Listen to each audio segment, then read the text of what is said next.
வணக்கம். கள்ளக்குறிச்சியில கள்ளச்சாராயம் குடிச்சு இதுவரைக்கும் 50 தாண்டி வந்து இறந்து போயிருக்காங்க.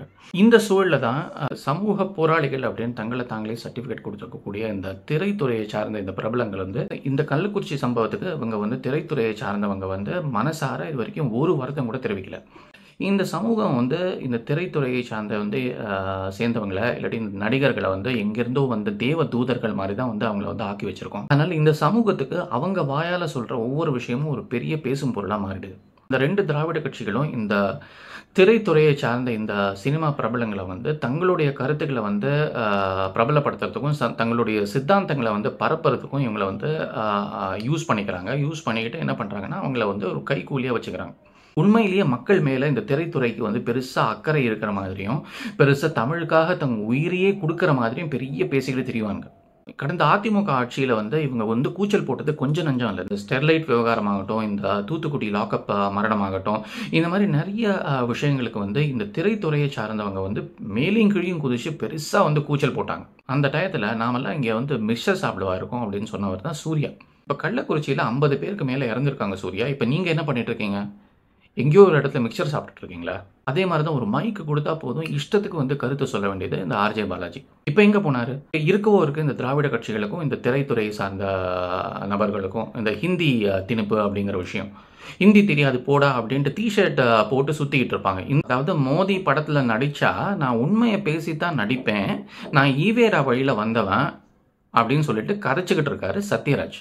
இந்த உண்மையை பேசணும்னு நினைக்கிற சத்யராஜ், இந்த ஈவேரா வழியில வந்தேன் அப்படின்னு மார்த்தட்டிக்கிற சத்யராஜ், இன்னைக்கு என்ன ஆளையே காணோம்? கள்ளக்குறிச்சியில 50 பேர் கண்ணுக்கு முன்னாடி செத்துருக்காங்களே, இது வந்து உண்மையா தெரியலையா?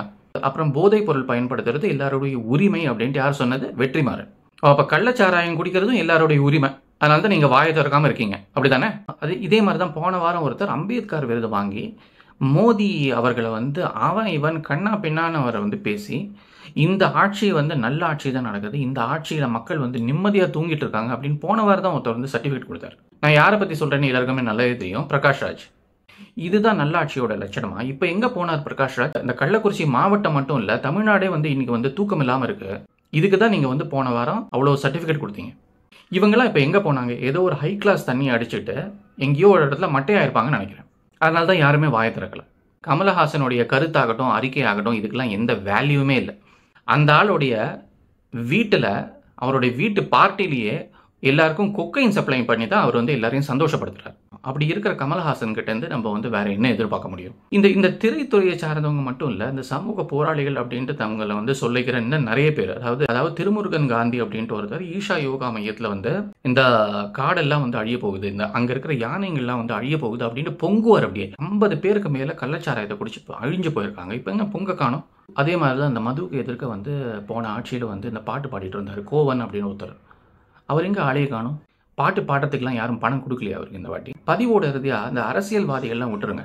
இந்த சமூக போராளிகள் அப்படின்னு சொல்லிட்டு டபுள் கேம் ஆடுற இந்த மாதிரி நபர்களை வந்து மக்கள் வந்து இனிமேலும் நம்பக்கூடாது. இவங்க வருத்தம் தெரிவிச்சாலும் தெரிவிக்காட்டாலும் இந்த 50 உயிர் வந்து திரும்பி வந்துட போவதில்லை. இவங்க சொல்றதுக்கெல்லாம் எந்த விலையும் கிடையாது. ஆனா இவங்க ஆடுற அந்த டபுள் கேம் வந்து மக்களுக்கு வந்து நல்லா புரியணும். சமூக போராளிகள் அப்படின்னு சொல்லிட்டு இருக்கிறவங்க எல்லாருமே வந்து இந்த திராவிட கட்சிகள் கிட்ட இருந்து பணம் வாங்கிட்டு செயல்படுற இந்த கூலிக்காரங்க தான். பணம் வாங்கிட்டு மேடையில பேசுற நாடகக்காரங்க. இந்த மாதிரி சமூக போராளிகள் அப்படின்னு சொல்லிட்டு தெரிகிற இந்த மாதிரி ஆளுங்களுக்குலாம் வந்து எது முக்கியம் அப்படின்னா, அவங்களுடைய வாயத்தை ஒப்பிக்கிறது தான் அவங்களுக்கு முக்கியம். மக்கள் தான் இனி உணரணும்.